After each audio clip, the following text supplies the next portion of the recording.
dum. So, yeah, this is my stream starting screen, done by the wonderful Foxdarlin. I will give her a shout out real quick. You. Foxdarlin. She is live right now, so.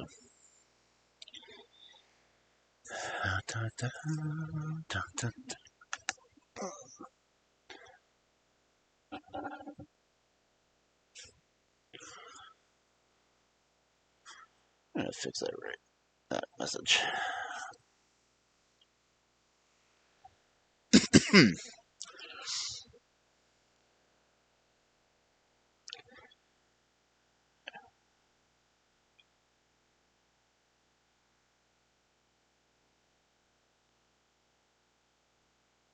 I had a virgin princess follow me.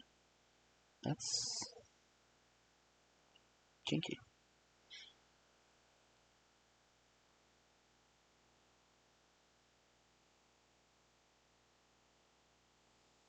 Okay.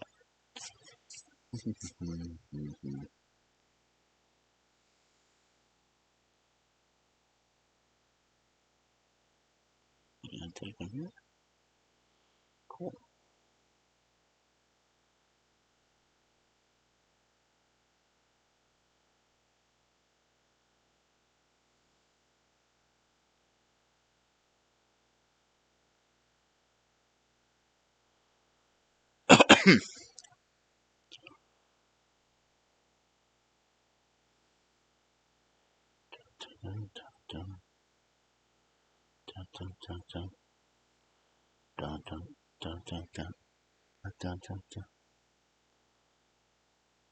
Oh, it says it's educational.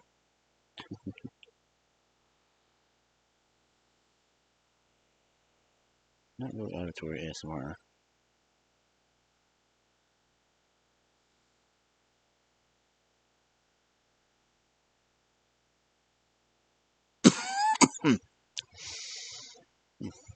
Never looked at the stuff I could do on my phone.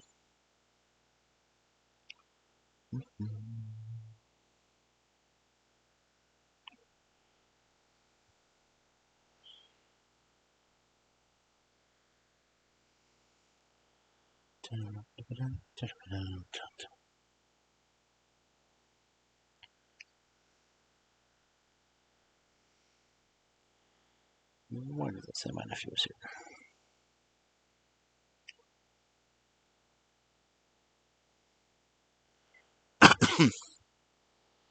Because he is.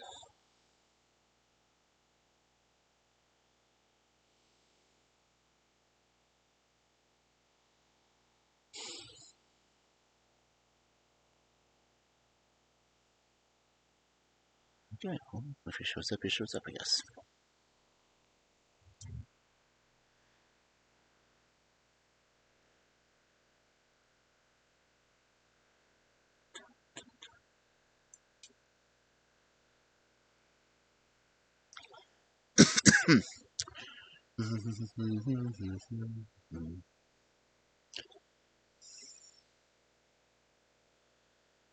Come on.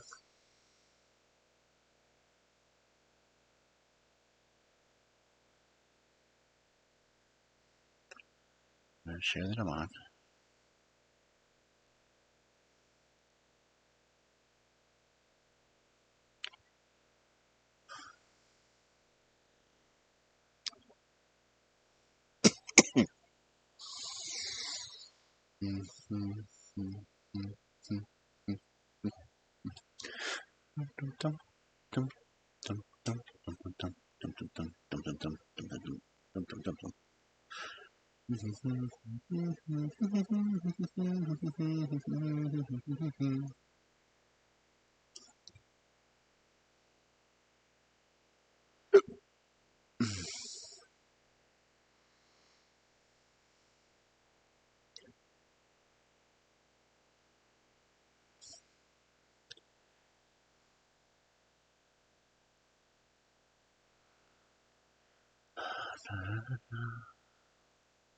I'm hearing myself in triplicate.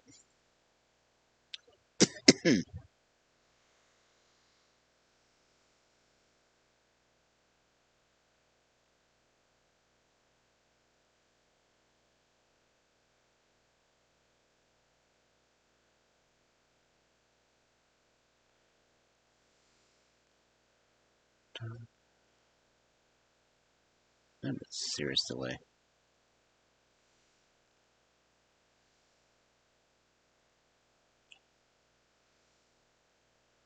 Da, da, da, da, da.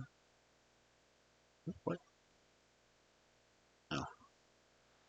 Stream almost is welcoming myself to this chat room. Because why not?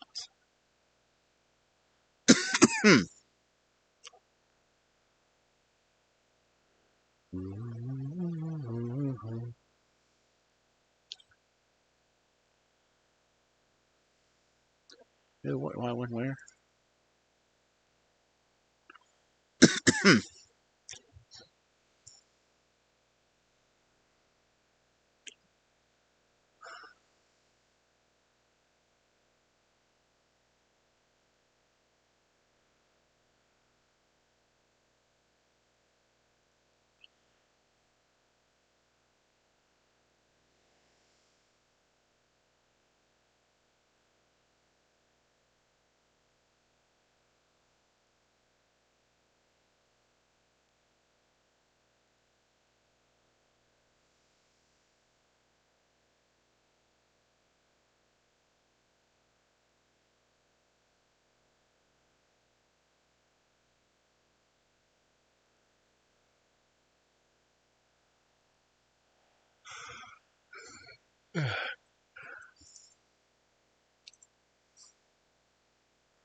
Yeah, 7.5 minutes in.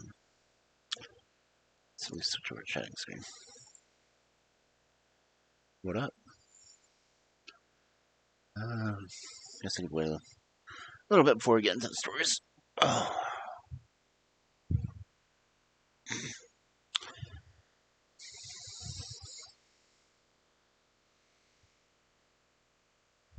Kind of like a little boy. Oh, man.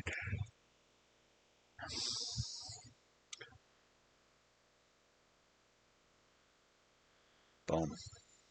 Boom. Boom. Boom. Boom.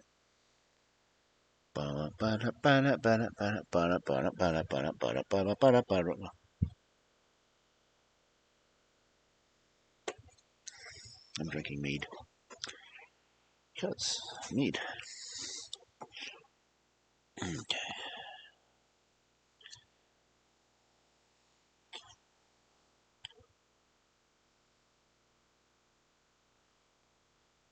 Let's see. Which story am I starting with tonight?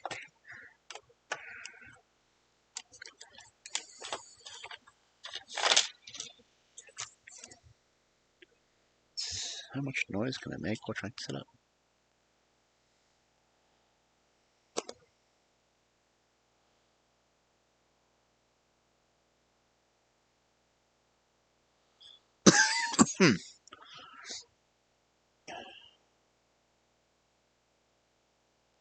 Right. Anyone? Anyone? Fry?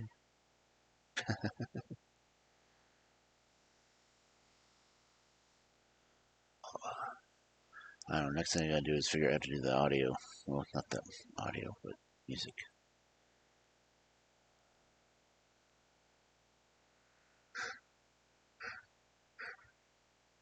Man.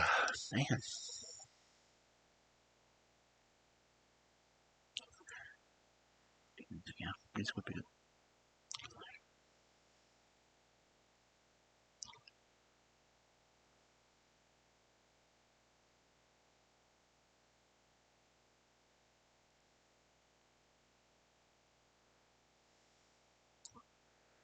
for most of the people. Anyway.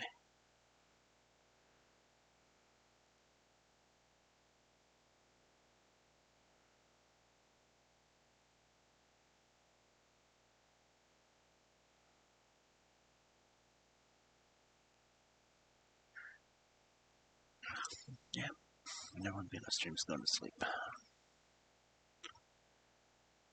Nary a fairy tale to be heard.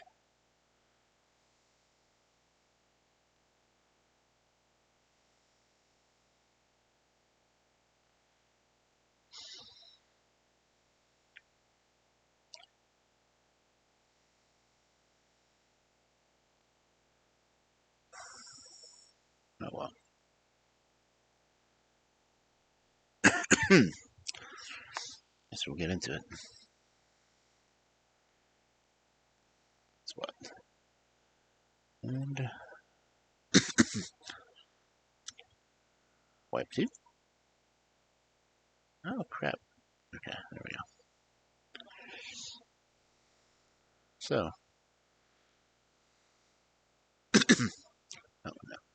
Fallen Pidgey appears. I don't need a stinking Pidgey. Okay.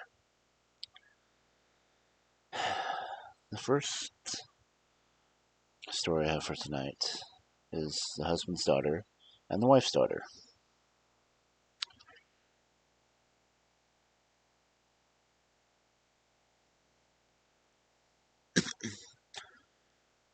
I'm muting my own playback because I already know it's going out. All right. Anyway, the husband's daughter and the wife's daughter. There once were two people who were married, and they each had a daughter. The wife's daughter was lazy and listless and never wanted to do anything. The husband's daughter was clever and obliging, and yet she could never please her mother.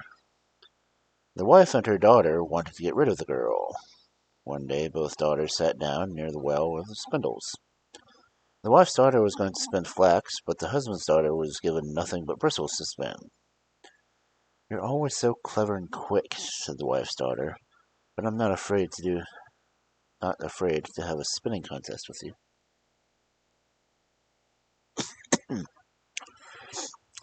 They agreed that if the yarn broke, the person who was using that spindle would end up in the well. All of a sudden, the yarn broke while the husband's daughter was spinning, and she had to go into the well. When she landed at the bottom, she wasn't hurt, and all around she saw a beautiful green meadow. She walked through the meadow for a while, and then she came to a brushwood fence and had to climb over it. "Oh, don't step on me too hard," said the brushwood fence, "and I'll help you some other time, I will." She made herself as light as a feather and stepped so carefully that she barely even touched the fence.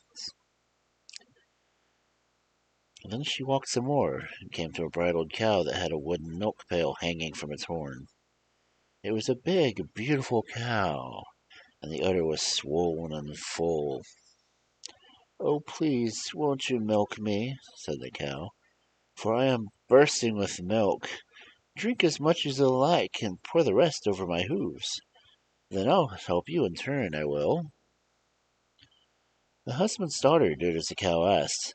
The instant she squeezed the teats, milk sprayed into the pail. Then she drank until she was no longer thirsty. The rest she poured over the cow's hooves, and the pail she hung on its horns. After she'd walked through some more of the meadow, she met a big ram. Its woolen pelt was so thick and so long that it dragged behind him, and one horn hung a big pair of scissors. "Oh, please won't you shear me?" said the ram, "for here I am with all this wool, huffing and puffing, and it's so hot that I'm about to suffocate. Take as much wool as you like, and wrap the rest around my neck. Then I'll help you in turn."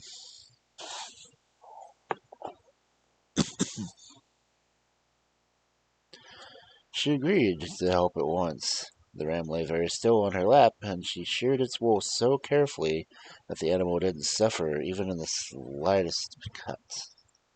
Then she took as much of the wool as she liked and wrapped the rest around the ram's neck. A little farther she came on an apple tree. There were so many apples that the tree's branches bent all the way to the ground. Next to the trunk lay a slender stick. "Oh, won't you please pick off these apples for me?" said the tree. "Then my branches will straighten up. It hurts to stand here all bent over. But be sure to swing the stick nice and easy so you don't beat me black and blue. Eat as many apples as you like, and place the rest next to my roots. Then I'll help you in turn, I will." Well, she picked the apples she could reach. Then she took the stick and carefully knocked the others to the ground. After that, she ate her fill. The rest of the apples were placed neatly by the roots of the tree. Then the girl walked a long, long way. Finally, she came to a big farm. That was where a troll woman lived with her daughter. She went inside and asked for work. "Oh, it's no use," said the troll woman. "I've hired so many, but none of them was ever any good." But the girl pleaded so politely that they agreed to hire her. Then the troll woman gave her a sieve and asked her to bring back water. The girl thought it was unreasonable to carry water in a sieve, but she went off to do the same just as well. When she reached the well, little bird sang, "Smear it with mud, stuff it with straw, smear it with mud, stuff it with straw." And that's what she did. Then it was easy for her to carry back water in the sieve. When the girl got back with the water, the troll woman caught sight of the sieve and said, "You haven't figured that out all on your own." Then the troll woman told her to go to a cowshed and do the mucking out and milking. But when she got there, she found a shovel so big and heavy that it was useless. She couldn't even lift it, and she had no idea what to do next. But the bird sang, telling her to take the broom and do a little sweeping, and everything else would follow. And that's what she did, and before she knew it, the cowshed was clean as if it had been mucked and swept.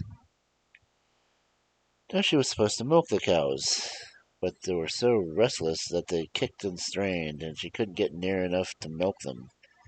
But then the little bird sang, "A spout, a spurt, give the birds a squirt." Well, that's what she did. She squirted a little spout of milk to the birds, then all the cows stood still and allowed her to milk them. And they didn't strain or kick. They didn't even lift a leg. When the troll woman saw the girl come in with the milk, she said, "You haven't figured that out all on your own. Now take this black wool and wash it white." The girl had no idea how she was going to do that, for she had never seen anyone wash black wool white. But again she said nothing. She took the wool and carried it out to the well. Then the bird sang that she could take the wool and put it in the big basin standing there, and it would turn white. "Oh, no," said the troll woman when the girl came back with the wool. "There's no use letting you stay here, for there's nothing you can't do. You're going to end up annoying the life out of me. It's best if I let you leave." Yeah.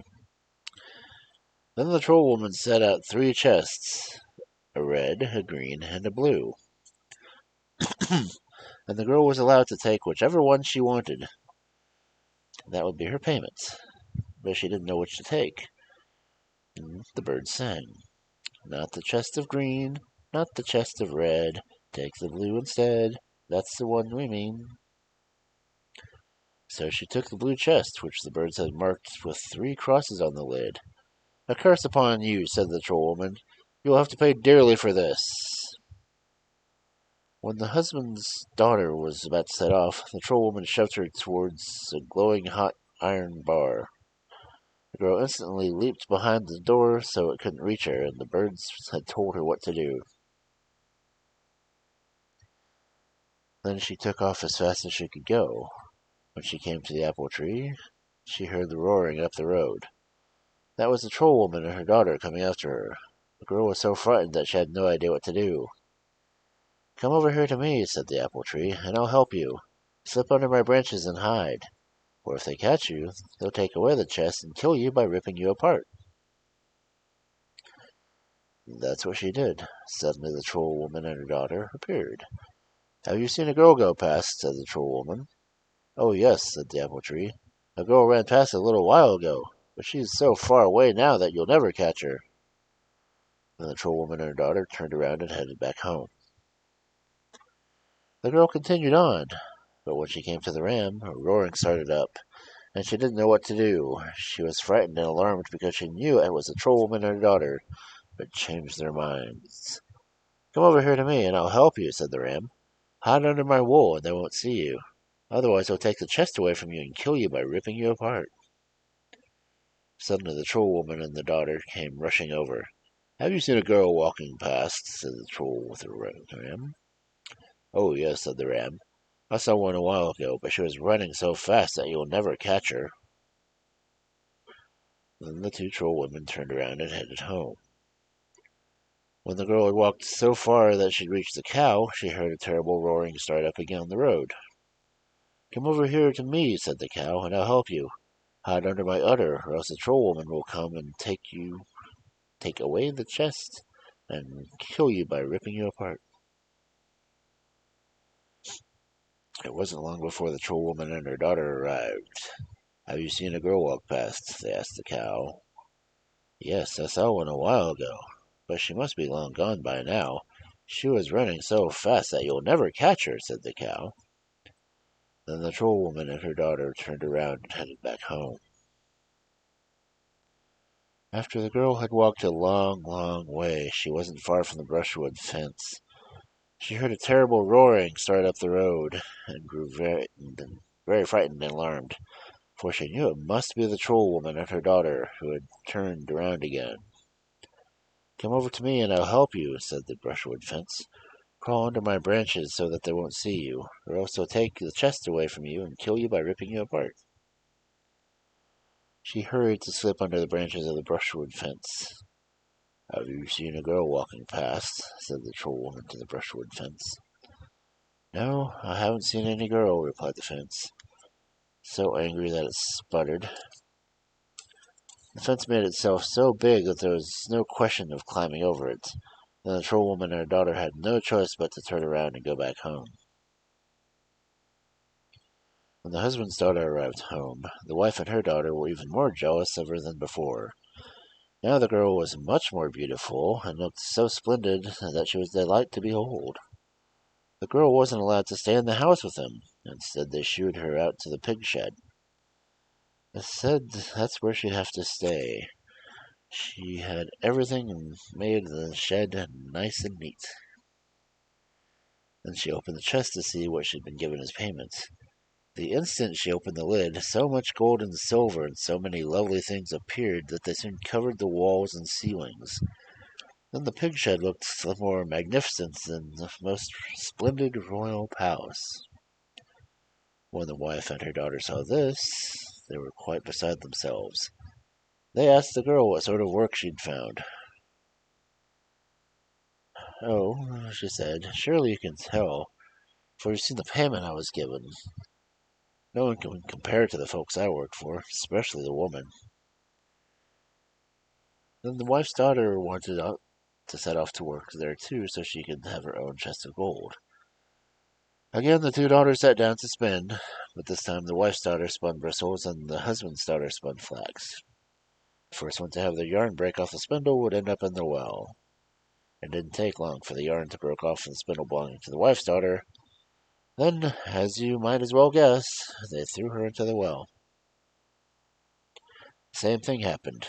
She fell to the bottom but didn't get hurt.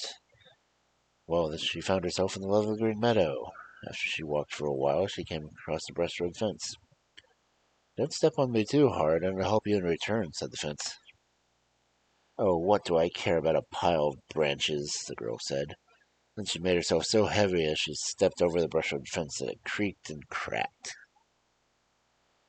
After a while, she came to the cow that was bursting with milk. Won't you please milk me, said the cow. Then I'll help you in turn. Drink as much as you like, but pour the rest onto my hooves. The girl milked the cow, but then she drank for as long as she could, until there was nothing left to pour on the cow's hooves. The milk pail she tossed to the ground before she went on her way. After she'd walked some more, she came to the ram, who was dragging its wool. Oh, won't you please share me, and then I'll help you in return, said the ram. Take as much wool as you like and wrap the rest around my neck. That's what the girl did, though she was about the shearing so recklessly that she made big cuts in the ram's hide. Then she carried off all the wool.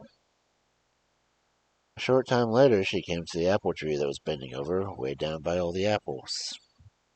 Won't you please pick the apples so my branches will straighten up? It hurts terribly to stand here bent over, said the apple tree. But be careful not to hit me black and blue with a stick. Eat as many apples as you like, but put the rest neatly by my roots, and then I'll help you in return. The girl picked the apples that were the nearest and used a stick to knock down those she couldn't reach. But she did it so carelessly that she tore off and toppled big branches. Then she ate the apples until she could eat no more, and then tossed the rest under the tree. After she'd walked for a while, she came to the farm where the troll woman lived.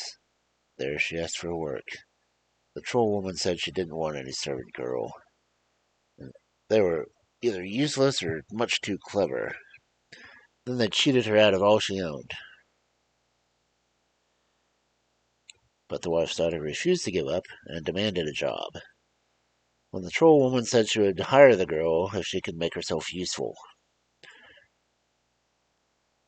The first task she was given was to carry water with a sieve. The girl went to the well and poured water into the sieve, but as soon as she filled it, the water ran out. The birds sang, "Smear it with mud, stuff it with straw, smear it with mud, stuff it with straw." But she paid no attention to the birds, and she threw mud at the birds until they flew away. She had to go back with an empty sieve, and the troll woman gave her a thrashing. Then the girl was supposed to muck out the cowshed and milk the cows. She thought she was too good for work like that, and she went to the cowshed all the same. When she came inside, she couldn't use the shovel, for it was too big. The birds told her the same thing they told the husband's daughter. They said she could take the broom and do a little sweeping.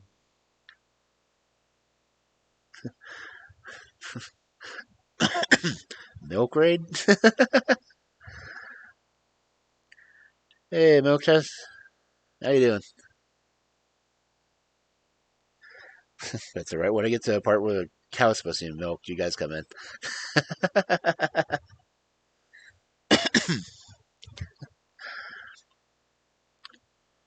How are you guys this evening?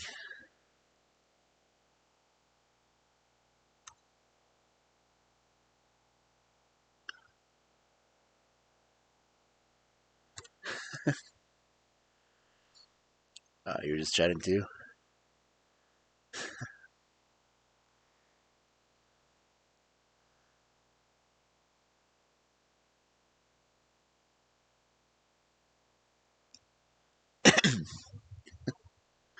So what were you guys talking about?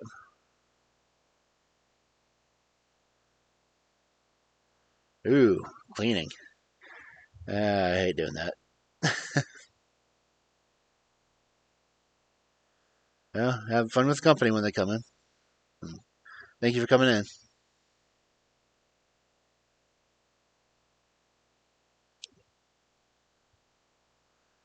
Someday I'm going to get used to the sounds that I get when people come in. Forgot I set the raid for a creaking door.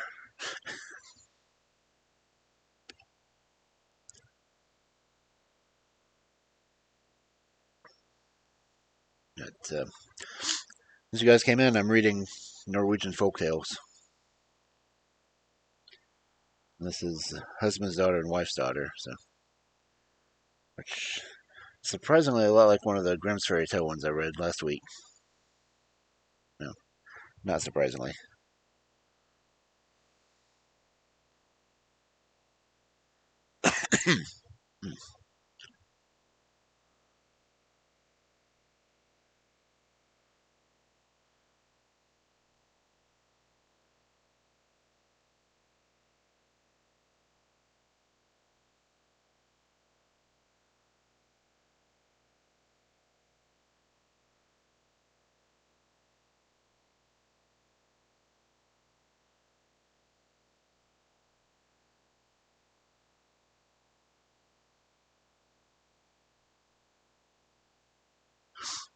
But reading fairy tales and folk tales is pretty much what I do Thursday and Friday nights. And the rest of the rest of the week I just kind of play games at random. So.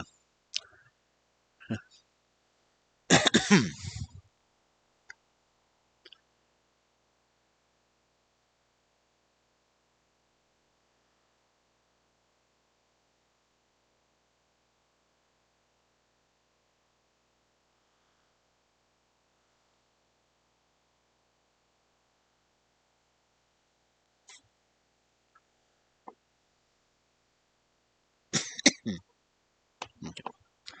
See, back to where was I? Good thrashing. Shed to go muck out the shed. Yeah. So once she came inside, she couldn't use the shovel, for it was too big. And the birds told her the same thing they told the husband's daughter. They said she should take the broom and do a little sweeping, and everything else would follow. But she took the broom and swept out the birds. When she tried to do the milking, the cows were so restless that they strained and kicked, and every time she got a little milk in the pail, they kicked it over. And the birds sang a spout, a squirt. Give the birds a squirt. Yeah. Instead, the girl hit and beat the cows. She threw everything within reach at the birds, and she carried on like no other. She didn't do the mucking out or the milking. When she went back inside, she got both a thrashing and a scolding from the troll woman. When the girl was supposed to wash the black wool white, she said she was no better at completing this task. The troll woman had finally had enough. She brought out 3 chests, a green, a red, and a blue. She said she had no need for a girl who was useless at every task. Yet as payment she would be allowed to choose whichever chest she liked. Then the birds sang, not the chest of green, not the chest of the red. Take the blue instead, and that's the one we mean. The girl paid no attention to the bird's song or the 3 crosses on the blue chest. She chose the red chest, for it shone the brightest. Then she set off, heading for home. She was allowed to go peacefully. No one chased after her. When the girl came home, the mother was overjoyed. They went to the great hall at once and set down the chests.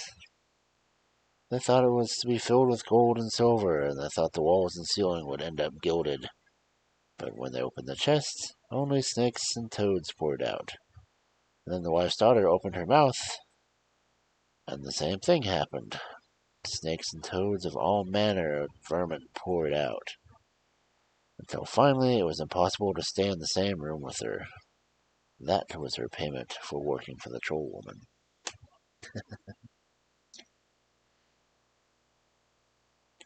I can't think of which Brothers Grimm story that echoes.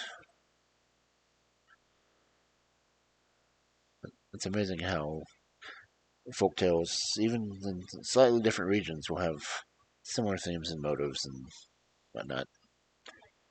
It's pretty interesting, though.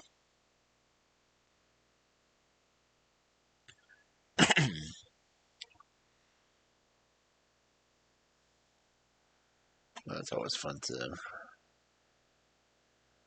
read and compare some of these stories because so many of them are the same and so many are not.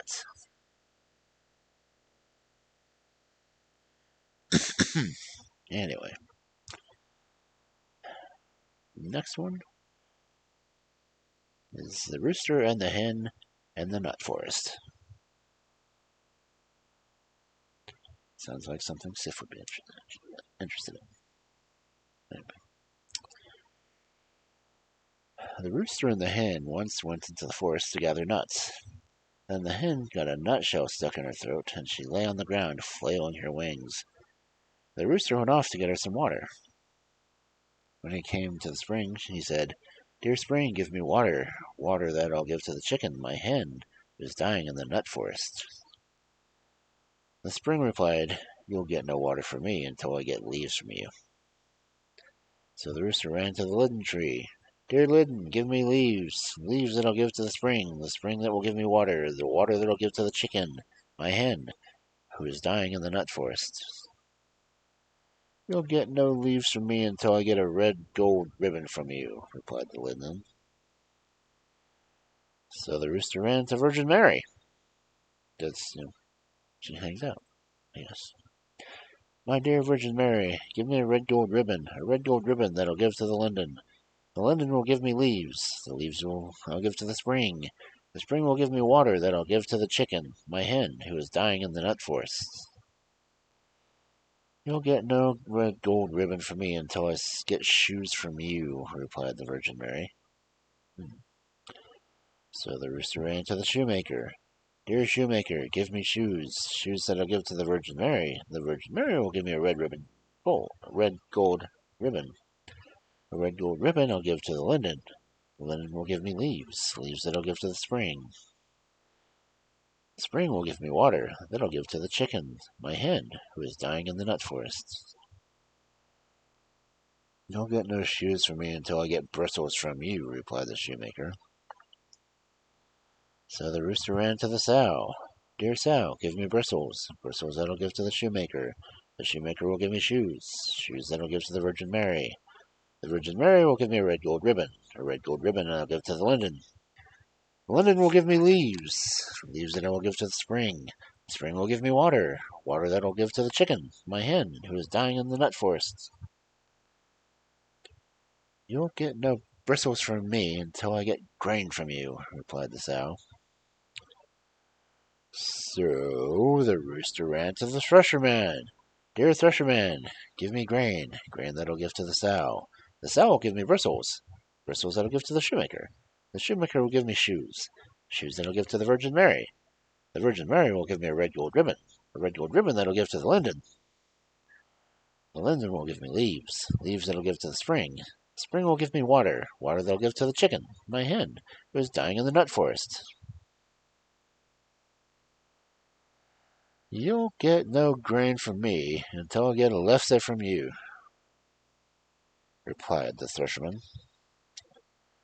So the rooster ran to the baker woman. Dear baker woman, give me a lefse I'll give to the thresherman. The thresherman will give me grain that I'll give to the sow. The sow will give me bristles that I'll give to the shoemaker. The shoemaker will give me shoes that I'll give to the Virgin Mary. The Virgin Mary will give me a red gold ribbon that'll give to the linden. The linden will give me leaves that'll give to the spring. The spring will give me water that'll give to the chicken, my hen, who is dying in the nut forest. You'll get no lefse from me until I get firewood from you, replied the baker woman. So the rooster ran to the woodcutter. Dear woodcutter, give me firewood that I'll give to the baker woman. The baker woman give me a lefse that I'll give to the thresherman. The thresherman will give me grain that I'll give to the sow. The sow will give me bristles that I'll give to the shoemaker. The shoemaker will give me shoes that I will give to the Virgin Mary. The Virgin Mary will give me a red gold ribbon that I'll give to the linden. The linden will give me leaves that I'll give to the spring. The spring will give me water that I'll give to the chicken, my hen, who is dying in the nut forest. You'll get no firewood from me until I get an axe from you, replied the woodcutter. So the rooster ran to the blacksmith. My dear blacksmith, give me an axe that I'll give to the woodcutter. The woodcutter will give me firewood that I'll give to the baker woman. The baker woman will give me a lefse that I'll give to the thresherman. The thresherman will give me grain that I'll give to the sow. The sow will give me bristles that I'll give to the shoemaker. The shoemaker will give me shoes that I'll give to the Virgin Mary. The Virgin Mary will give me a red gold ribbon that I'll give to the linden. The linden will give me leaves that I'll give to the spring. The spring will give me water that I'll give to the chicken, my hen, who's dying in the nut forest. You'll get no axe from me until I get charcoal from you, replied the blacksmith. So the rooster went to the charcoal burner. Dear charcoal burner, give me charcoal. Charcoal I'll give to the blacksmith. The blacksmith will give me an axe. An axe that I'll give to the woodcutter. The woodcutter will give me firewood. Firewood that I'll give to the baker woman. The baker woman will give me lefsey. Lefsey that I'll give to the thresherman. The thresherman will give me more grain. The grain that I'll give to the sow. The sow will give me bristles. Bristles to give to the shoemaker. The shoemaker will give me shoes. Shoes that I'll give to the Virgin Mary. The Virgin Mary will give me a red gold ribbon. A red gold ribbon that I'll give to the linden. The linden will give me leaves. Leaves that I'll give to the spring. The spring will give me water. Water that I'll give to the chicken, my hen, who's dying in the forest. Then the charcoal cutter felt sorry for the rooster and gave him charcoal. So the blacksmith got his charcoal, the woodcutter got his axe, the bakerwoman got her firewood, the thresherman got his lefsey, the sow got its grain, the shoemaker got its bristles, the Virgin Mary got her shoes, the linden got its red gold ribbon, the spring got its leaves, and the rooster got water to give to his chicken, the hen, who was dying in the nut forest. And then she was as good as new. Damn. There was an old lady who lived in a shoe, apparently. Oh. That was just long. Oh, well, here's information about Askeladd. The bear and the fox. Why the bear has a stump of a tail.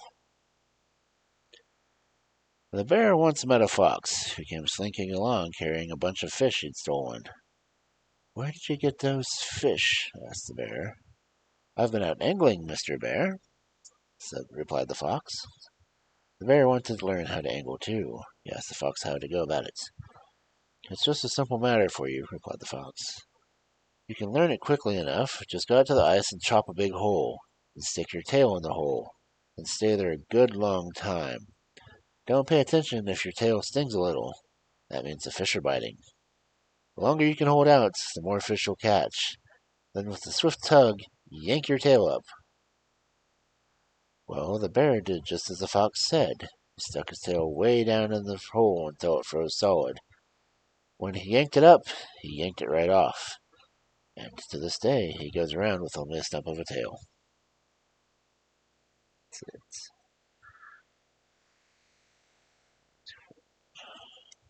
That's known as glad.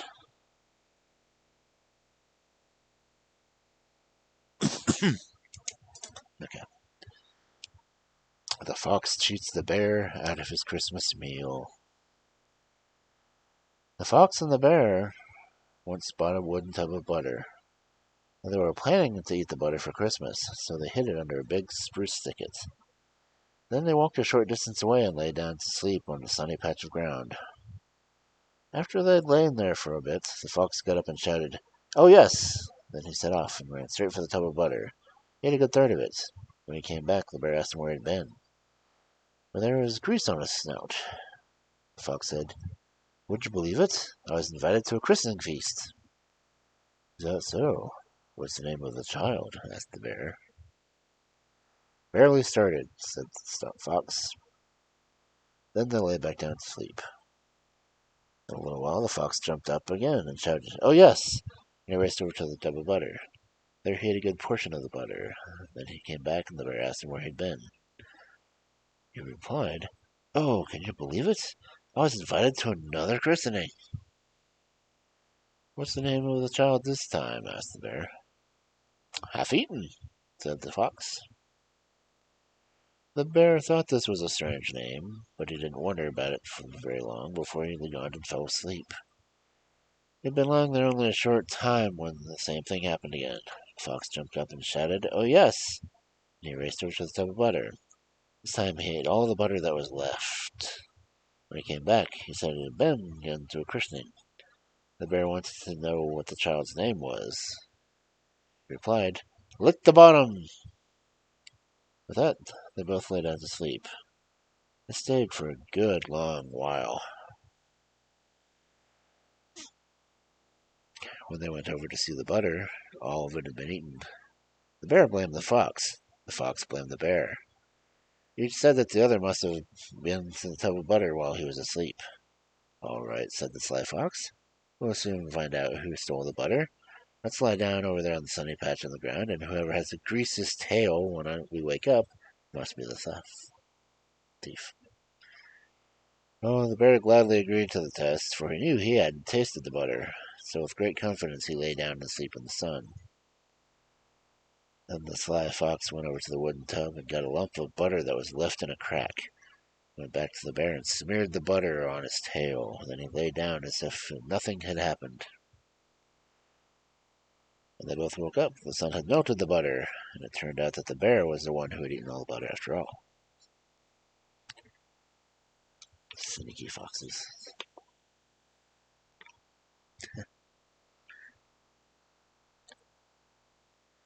Alright. Sneaky foxes. Foxes be mean to bears. Wolf wouldn't do that to a bear. Wolves like bears. Bears are cool. Unless you're Lumi, then you don't like bears, but that's Lumi. Next one is Gudbrand Slope.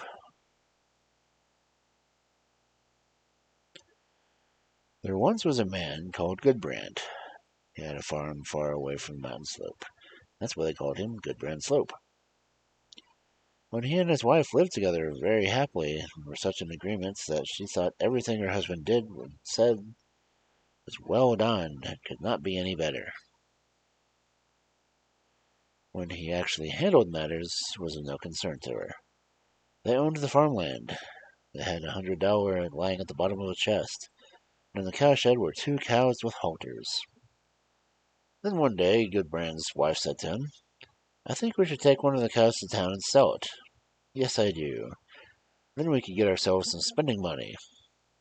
We're such respectable folks that we ought to have some skillender spending money, just like other people. We can't touch the $100 at the bottom of the chest, but I don't know why we need more than 1 cow. We'll actually come out ahead. We'll only have to take care of 1 cow instead of mucking out and gathering the hay for 2. Gudbrand thought his wife was sensible and fair.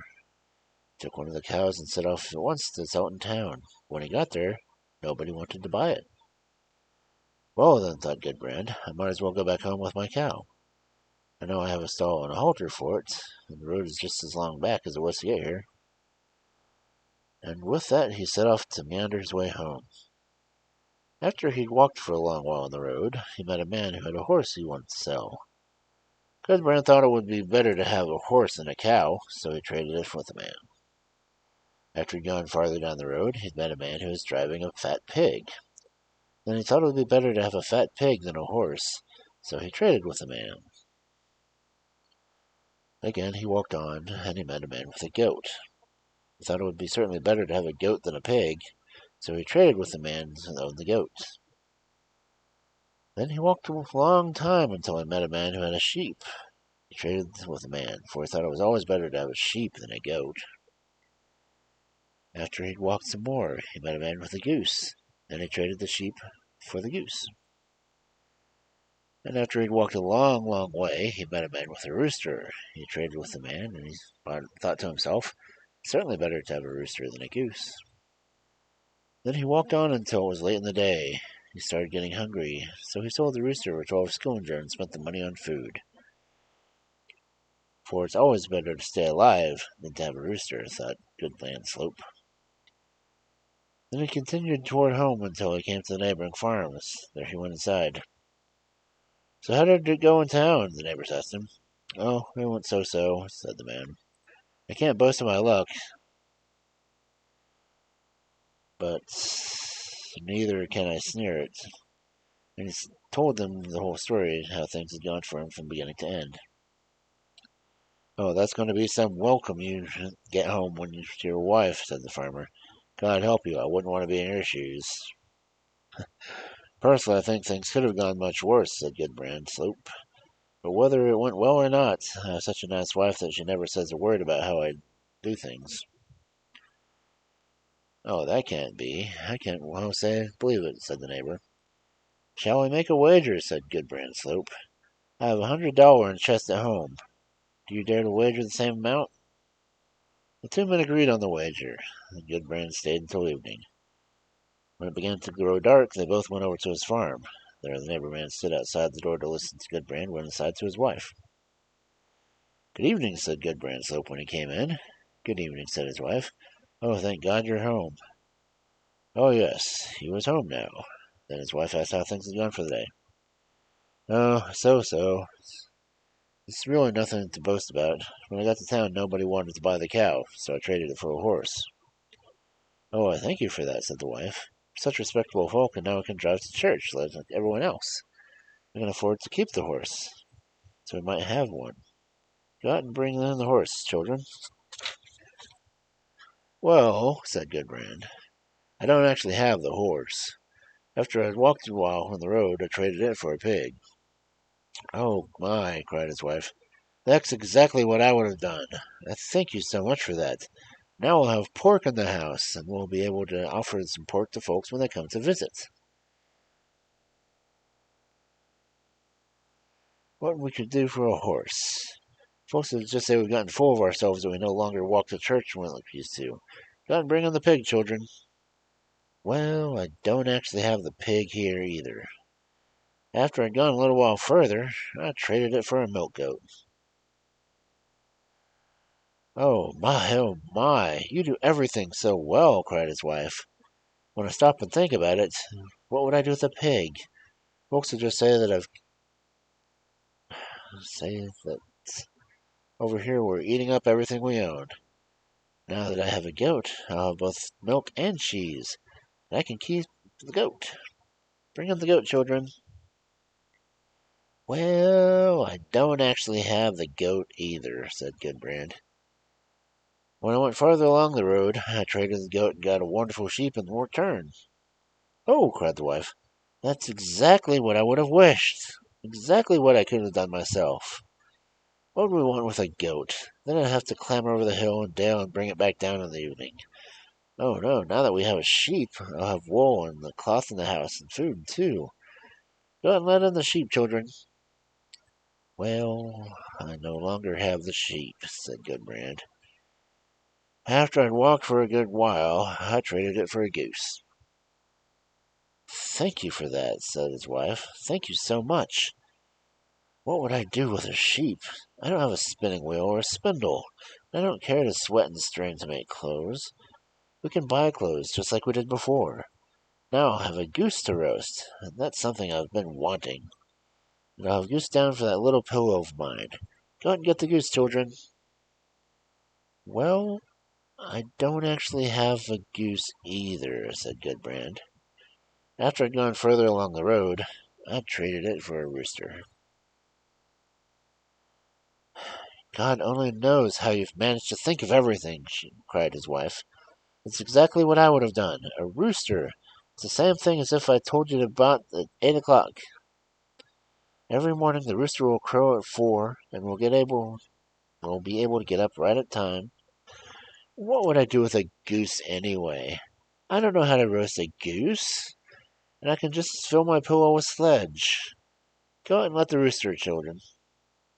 Well, I don't actually have the rooster, said Gudbrand. After a while I walked some more. I got terribly hungry, and I had to sell the rooster for 12 skillinger to save my own life. Oh, thank God you did that, cried his wife. No matter what you do, it's always exactly what I want. What would I do with a rooster? We're our own bosses. We can sleep as late in the morning as we like. I just thank God that I have you back, for you to do everything right. I don't need a rooster or a goose or a pig or a cow. Then Gudbrand opened the door. Have you won the $100 yet? he asked. And the neighbor man admitted that he had. Man knows his wife.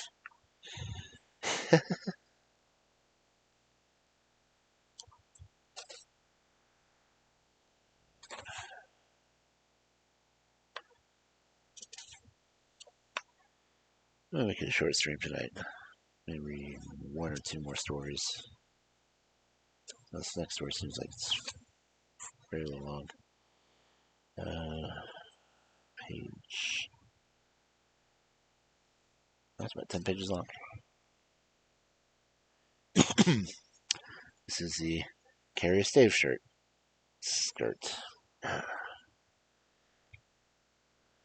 Second.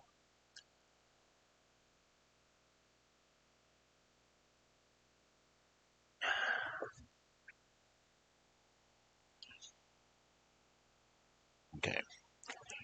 Kari Stave-Skirt. Hyphenated.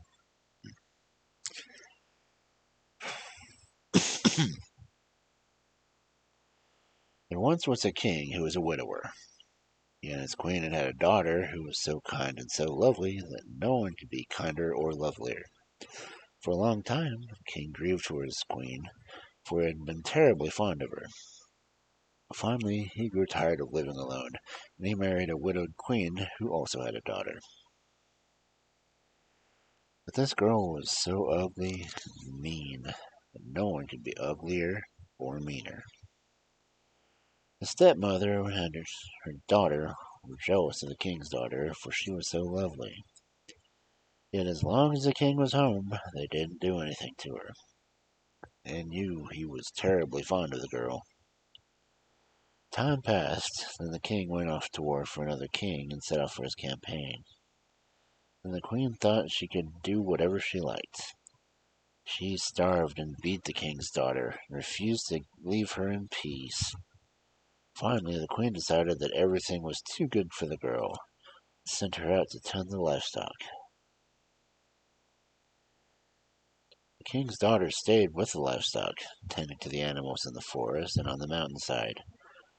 She had hardly any food, and grew pale and thin, was almost always weeping, for she was greatly depressed. Among the livestock was a big blue-black ox that always looked nice and glossy. He would often come over to the king's daughter to be petted.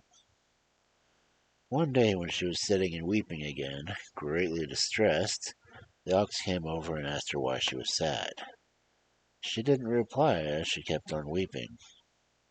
"Well," said the ox, "I can guess why, even though you won't tell me.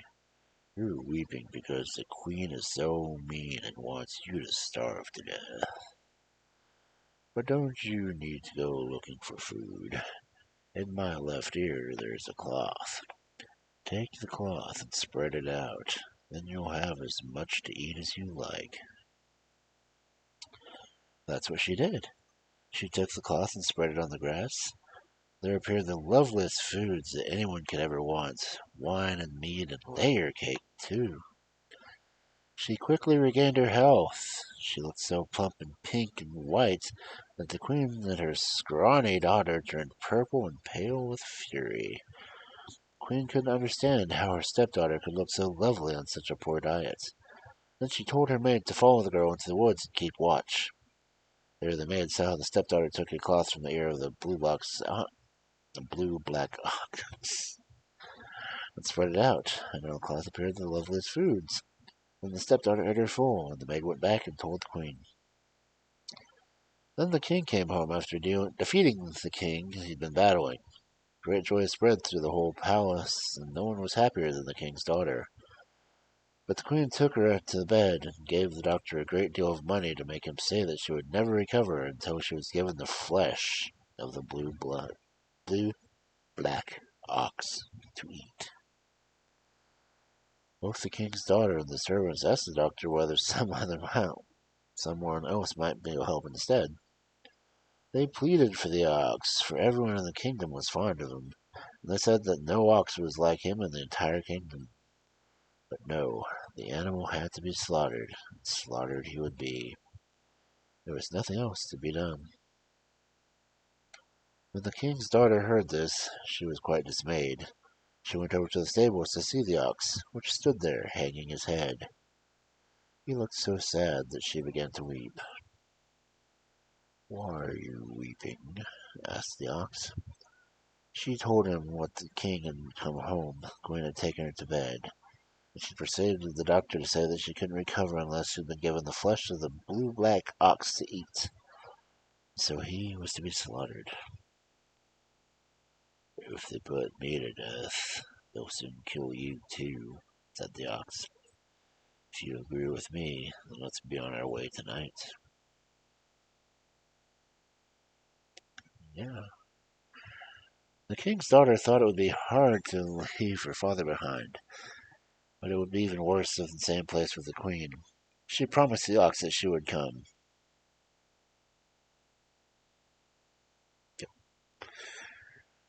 That night, after everyone had gone to bed, the king's daughter crept down to the stable with the ox. He told her to climb onto his back, and then he raced off as fast as he could go. When the servants got up early the next morning and went to slaughter the ox, they discovered he was gone. And when the king got up and asked for his daughter, they discovered she was gone too. He sent messengers far and wide to search for them, and he sent word to the Churchill, but no one had seen any trace of the ox or the girl. In the meantime, the ox raced through many lands, carrying the king's daughter on his back. They came to a big copper forest, where the trees and branches and flowers and everything were made of copper. Before they entered the forest, the ox said to the king's daughter, "When we go into the forest, you must be careful not to touch a single leaf, or that will be the end of both you and me. A troll with 3 heads lives there, and he owns the forest." Gracious! She would certainly make sure not to touch any leaves.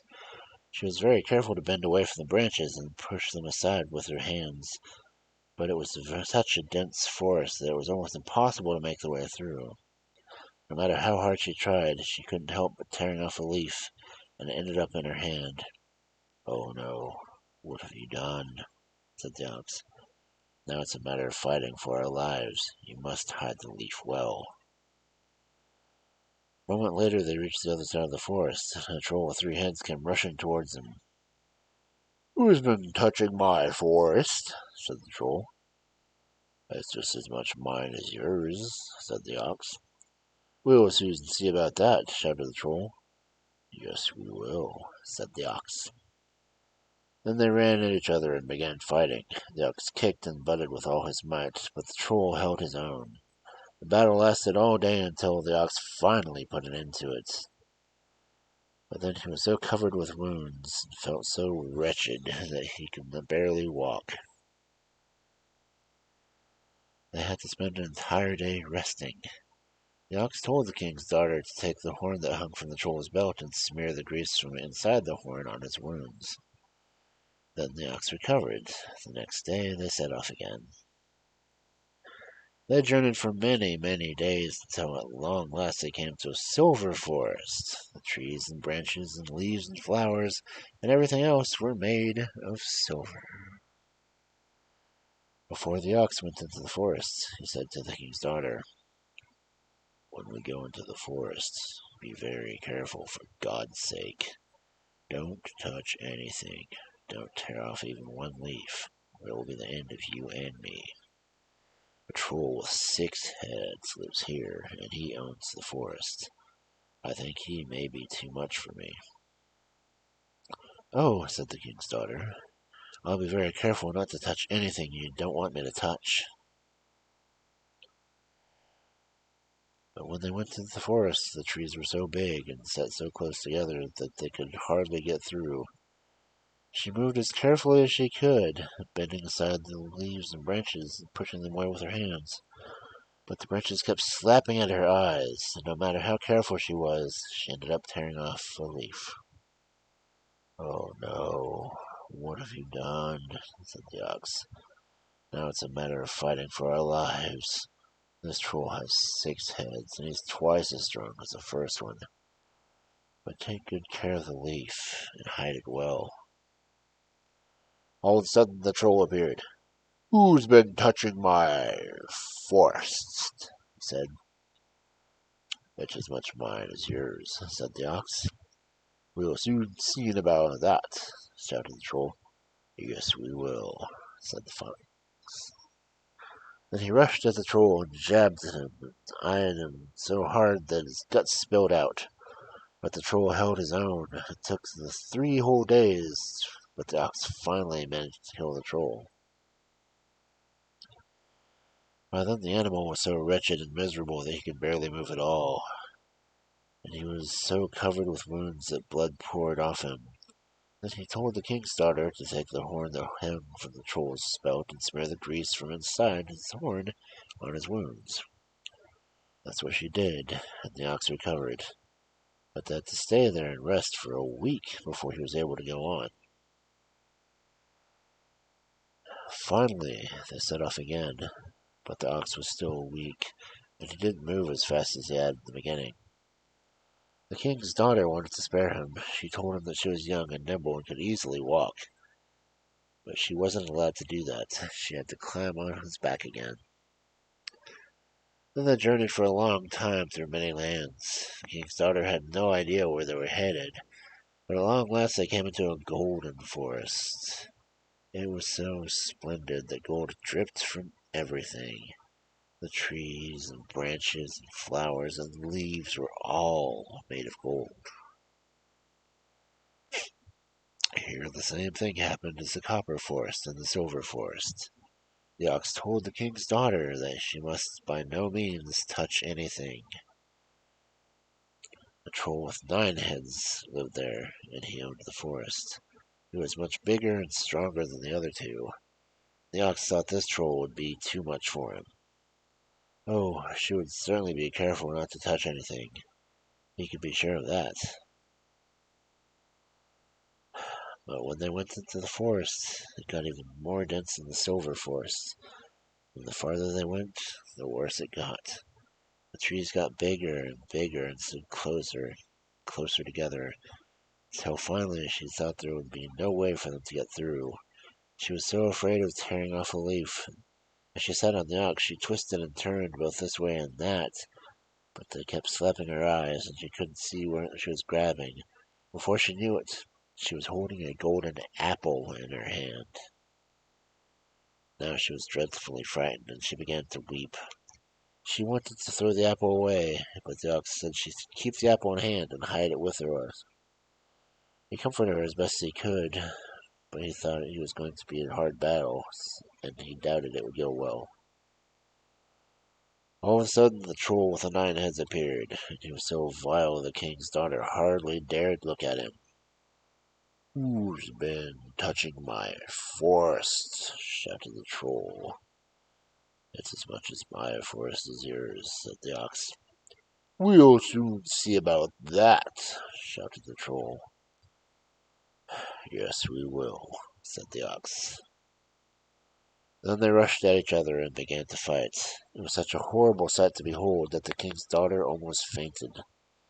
The ox jabbed out the troll's eyes and stabbed him so his guts spilled out, but the troll held his own.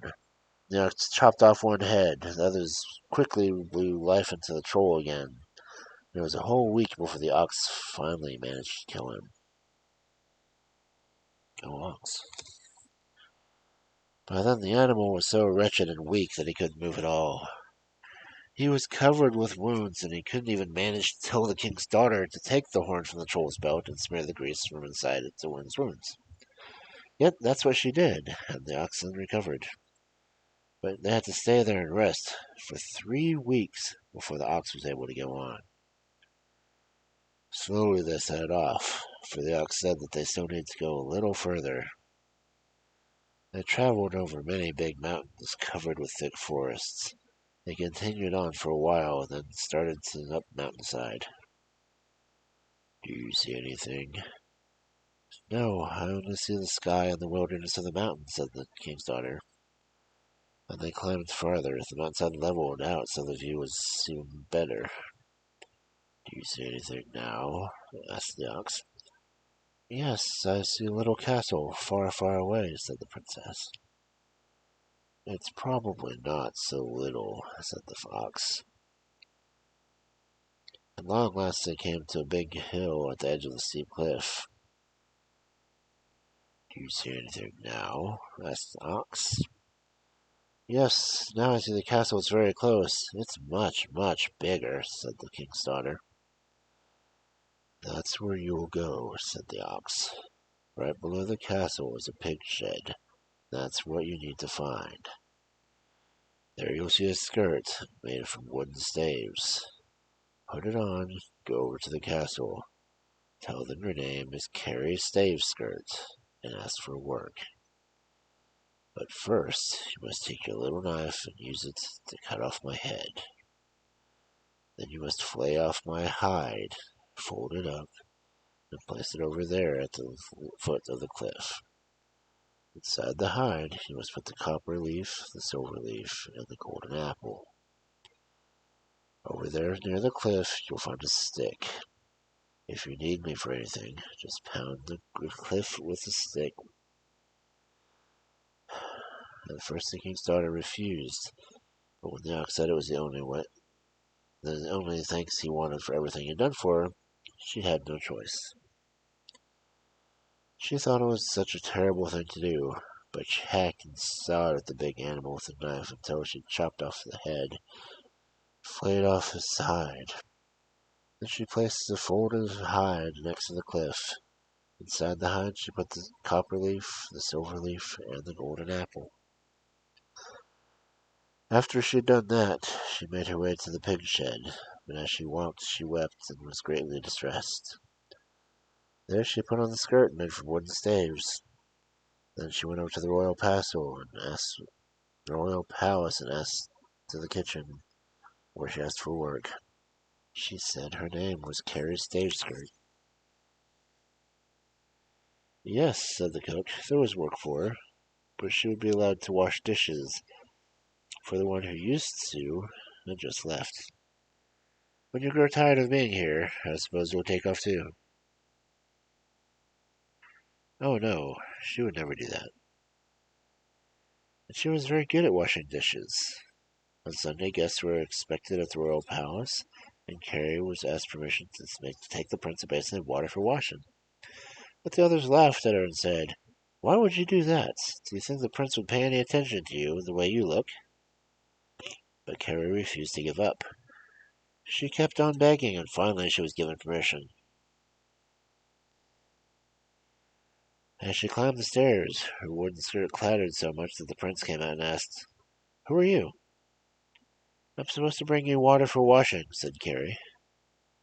"Do you think I want to have wash water from the likes of you?" the prince said as he dumped the water over her head. With that, she had to leave. Then Kari asked for permission to go to church. She was allowed to do that, for the church was nearby. But first she went over the cliff and pounded on the wall with a stick she found lying there, just as the ox had said. Instantly a man appeared and asked her what she wanted. The king's daughter said that she had been given permission to go to church and listen to the pastor, but she had no clothes to wear. Then the man brought her a dress that was as shiny as the copper forest. He gave her a horse and saddle as well. When Kari arrived at the church, she looked so beautiful and splendid that everyone asked who she was, and no one listened to the pastor, for they were looking at her. Even the prince was so drawn to Kari that he couldn't take his eyes off of her for a second. The instant she left church, the prince ran out and pulled the door closed behind him. He held one of her gloves that she had dropped, and then she climbed on her horse. The prince followed and asked her where she was from. "I'm from Washland," said Kari. When the prince showed her the glove and wanted to return it, she said, "Light ahead and dark behind. The prince won't see where I ride." Okay. The prince had never seen the likes of the glove. He traveled far and wide, asking everyone about the land of the proud lady, who had left without her glove, but no one could tell him where that land was. On Sunday, someone had to bring the prince a towel. "Oh, can I be the one to do that?" said Kari. "What good would that do?" said the others in the kitchen. "You saw what happened last time." Kari refused to give up and kept begging until she was given permission. Then she ran up the stairs, making her wooden skirt clatter. The prince came rushing out. When he saw Kari, he yanked the towel from her hands and threw it right in her face. "Get out of here, you ugly troll," he said. "Do you think I'd want a towel that's been clutching in your dirty fingers?" Then the prince went off to church.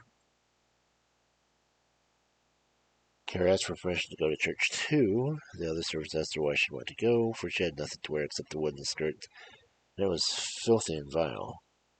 But Kari thought she thought the pastor did such a splendid preacher, and it did her good to hear what he had to say. Finally, she was allowed to go. She went to the cliff and pounded the stick on the wall. The man came out and gave her a dress that was even more splendid than the first one. It was completely adorned with silver, and it shone so beautifully as a silver forest.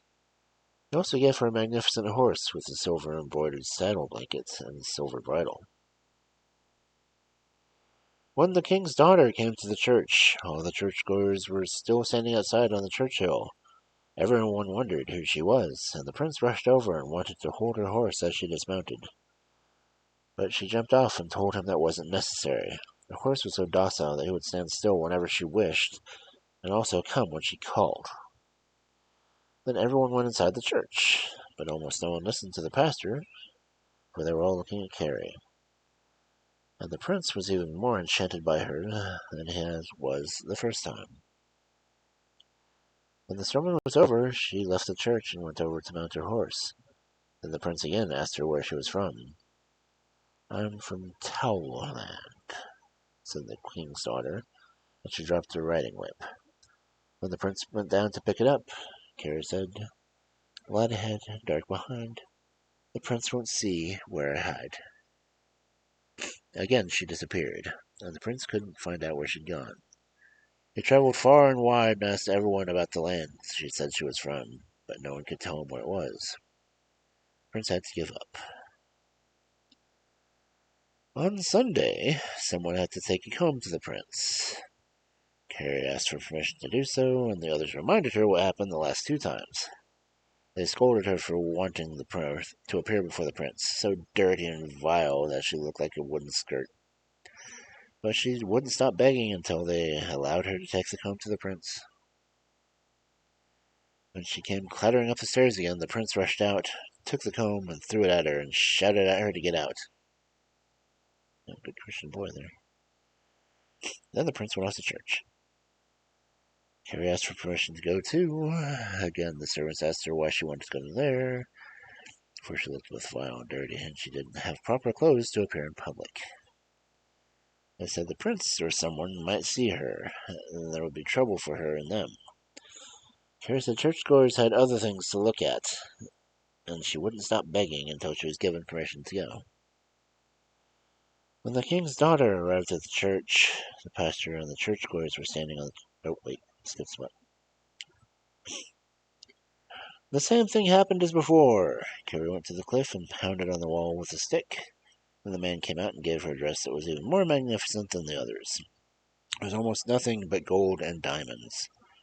He also gave her a fine horse with a gold-embroidered saddle and a golden bridle. When the king's daughter arrived at church, the pastor and the churchgoers were still standing on the church hill waiting for her. The prince came running and wanted to hold her horse, but she jumped off and said, "No thanks, that's not necessary. My horse is so docile that he will stand whenever I want to." Then they all went inside the church, and the pastor took his place in the pulpit. But no one listened to what he said, for they were looking at Kari and wondering where she was from. And the prince was even more in love with her than the first 2 times. He didn't notice anything else, he stared at her. When the sermon was over, the king's daughter was about to leave the church. The prince spilled a quarter barrel of tar on the church porch so that he might help her over it. She paid no attention to him. She set her foot in the middle of the tar and jumped across. One of her golden slippers got stuck in the tar. After she had mounted her horse, the prince came running with the church and asked her where she was from. "From Combland," said Kari. But when the prince tried to hand her the golden slipper, she said, "Light ahead and dark behind. The prince won't see where I ride." And again the prince didn't know where she'd gone. He traveled far and wide and asked everyone about Combland. When no one could tell him where it was, he decreed that he would marry whoever could wear the golden slipper.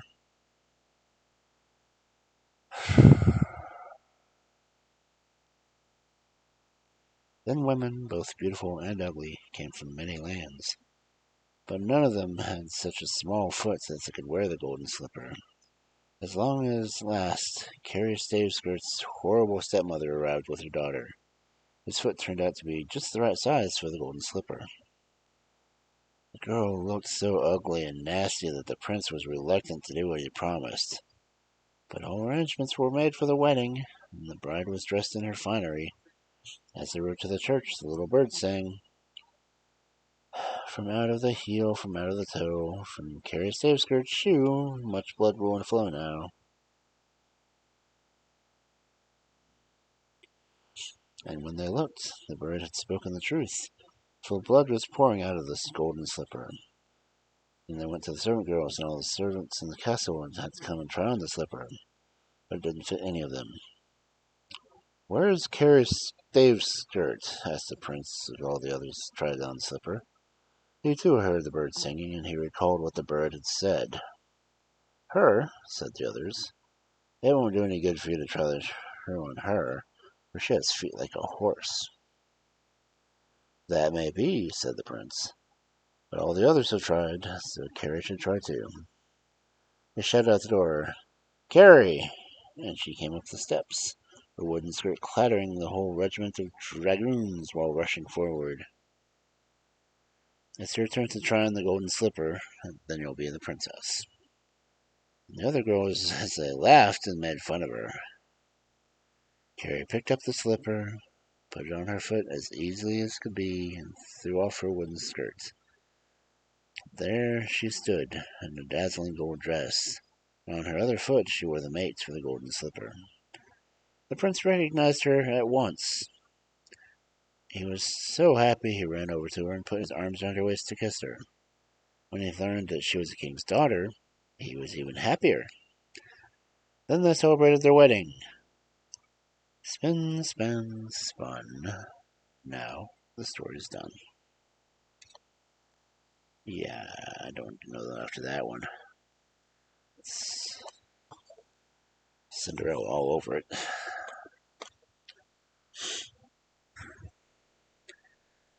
And, short evening. Hour and a half isn't bad, I guess.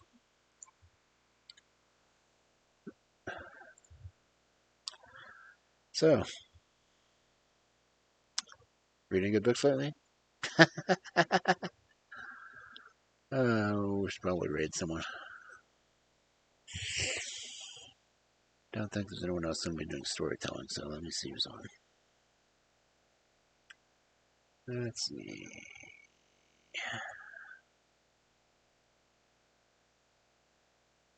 Sweet Tea's just chatting. Excuse me. Doggo.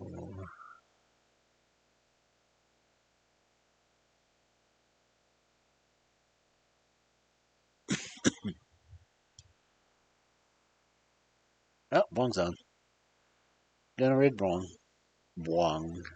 Bong, Bong, Bong. Since it's, he's gonna be taking a hiatus, so we might as well give him some love, right?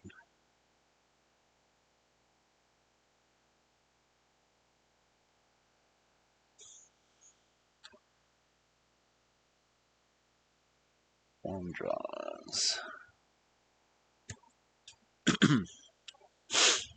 See. Ah, cool. Get that popped up. Go switch over to my wonderful closing screen. That's cool. Again, the screen stuffs were done by Fox Darlin. I think it's still on. Is she?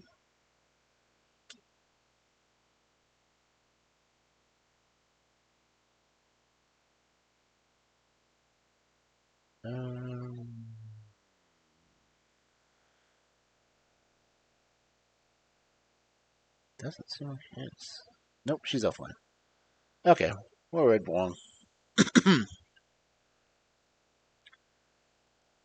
Wong with Thong Song. Okay, yeah. Let's go hit him up and give him some channel points for his stuff. Have a good night, Cubs. Yeah. Fun times.